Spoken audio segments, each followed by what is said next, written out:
What if I told you your redundant network could be silently sabotaging itself right now? Without STP, your backup links are creating deadly loops that cause broadcast storms and crash networks. In this video, I'll reveal how Spanning Tree Protocol saves your network from self-destruction, why VLAN 1 is a security nightmare, and how to properly configure redundancy. Watch now before your network loops out of control.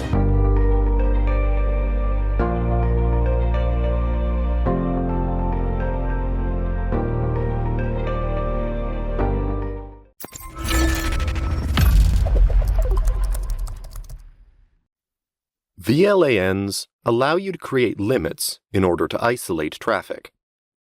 When designing the network, VLAN must be considered carefully. The access layer of Cisco switches supports up to 64, 256, or 1024 VLANs. This maximum number of VLANs depends on the switch. In Cisco switches, by default, there are VLANs that are already pre-configured. The default VLAN for switches is VLAN 1.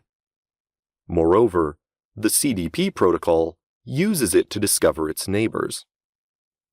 A good security practice is to separate the management of the switch from the users. This prevents users from trying to establish a telnet connection on the switches. To be able to administer a switch remotely, you must configure an IP address for it. This IP must be in the management VLAN, which is VLAN 1 by default. It is also highly recommended to modify the native VLAN by default by another VLAN, for example 99. When you configure a trunk, you must ensure that the native VLAN is the same from one switch to another, because if the ends are different, then spanning tree loops can occur.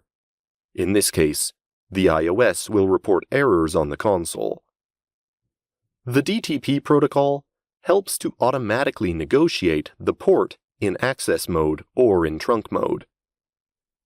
There are two types of mode for this. There is the dynamic auto mode, which negotiates the mode automatically with a preference for the access port, and dynamic desirable mode, which is the same as auto-dynamic, except that it has a preference for the trunk port. The command switchport non-negotiate disables auto-negotiation of the switch. The more switches we add, the more it is possible to establish redundancy. Connecting two switches to the same network segments ensures continuity of service if there are problems with one of the segments. Redundancy helps ensure and improve network availability. But the problem is, with poor design, network loops can occur. In a switched network, that is to say, where there are several switches, the Ethernet frames must have only one path between 2 points. This is called a loopless topology. For example, on this topology, a frame which leaves the PCA to go toward the PCB can either pass by the segment 1 or by 2, so we have a network loop. The problem is that it generates broadcast storms, and it can bring down the network. When a broadcast storm occurs, all the links get saturated because the broadcasts run in circles on the loops, and the switch MAC tables go completely crazy. To avoid this loop, we could very well physically disconnect the cable segment 4. This way, there would be only one path between the PCA and the PCB. The packet will necessarily go through segment 1.